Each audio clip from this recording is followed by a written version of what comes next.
that we've acquired over the course of the afternoon and evening. You can see that plane being foamed first after it went onto the tarmac and then off of the runway into the area of the grass there. The fire came through during a rough landing. As I'm talking to you, I'm watching Miami-Dade police sort of clear the service road immediately adjacent to the runway there. But back to this situation here. That fire came about during that rough landing. This was, as we said, Red Air Flight 203. It was a Santo Domingo to Miami flight, and around 5:30 is when we learned of the trouble that you saw there. Another piece of video, another perspective here for you. Some cell phone video that just came into the newsroom of flames and people running from that plane. 100 plus people on board that plane when this took place, including a crew of 11. And during that rough landing, there were collisions. We want to show you that. There was a crane tower, one of the items that this plane hit as it tried to land in this very difficult way here. A crane tower can be seen in this video here, wrapped around the right wing of the plane. And it wasn't the only thing that that plane came in contact with as it made it to MIA. People were taken to the hospital. Just covered with foam that was applied by these foam trucks after this aircraft came down, was attempting to land, and apparently had some kind of a landing gear malfunction and possibly a collapse. It left the runway here, that's runway 9, and as you can see right here, skidded onto the grass there. It hit a tower, a communication tower, radar tower, and took that out and wrapped it around the wing. It also took out a small building there, and you can see the debris field that was left by it. There's that piece of the metal that was left from that tower. The aircraft settled right here. The chutes deployed, those chutes that you see on the side of the aircraft, and people were able to get off. Originally, numbers were in the 120s. Now the number, about 140 people were able to get off that aircraft. And we've got some video clips we're going to show you. First, from the air, you're going to see foam trucks that arrived here on the scene putting foam on the aircraft. Most of the people had already been evacuated. I believe all of them had been evacuated to a triage area, which was set up about 50 yards from where the aircraft settled down when it came to a stop. They were checked out by fire rescue personnel and placed aboard some communication buses. Then the second piece of video you're going to see, this is some ground video or some ground pictures of the aircraft that'll show you a similar look. There you can see it right there.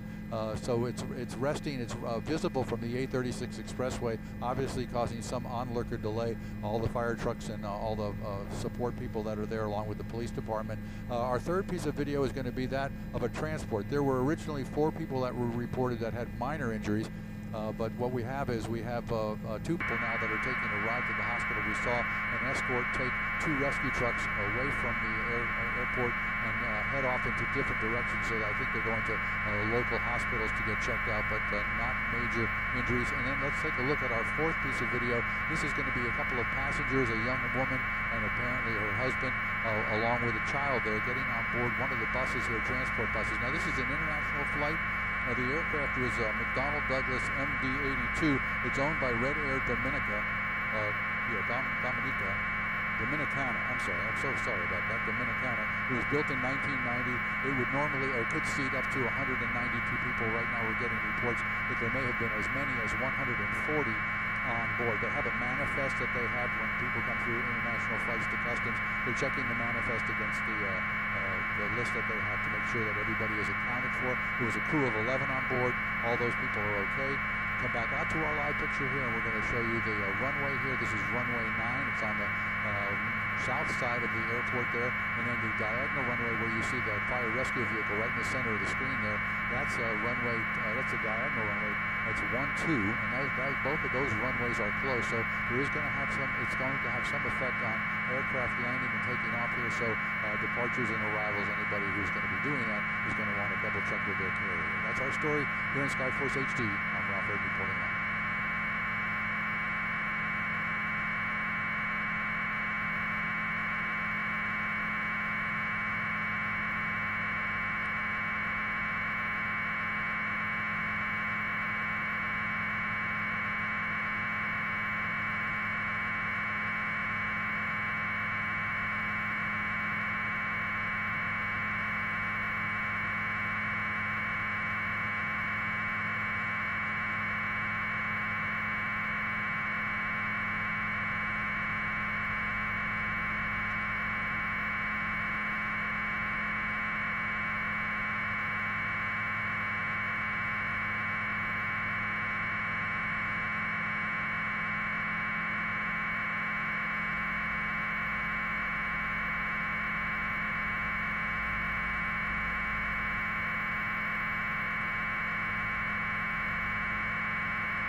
Production control, we're off the Pro channel on the FM2.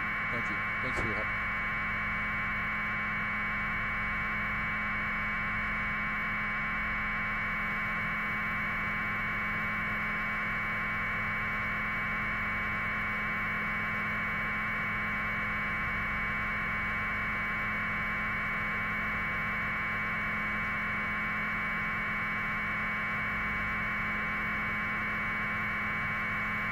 No, if you're good, I think we're good.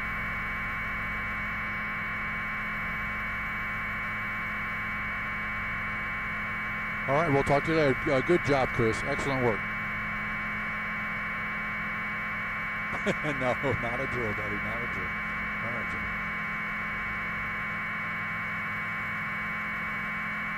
You too. Gotcha.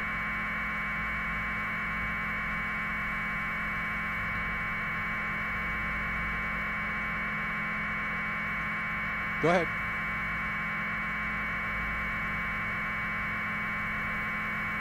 Sure, what do you want to see?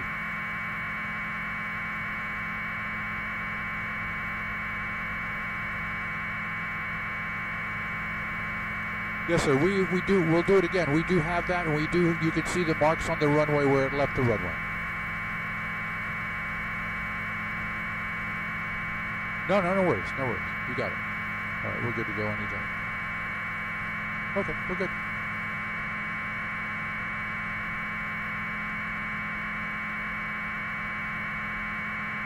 Yo.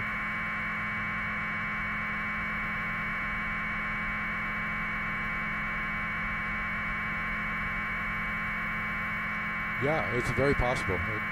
They indicated a collapse, a gear collapse.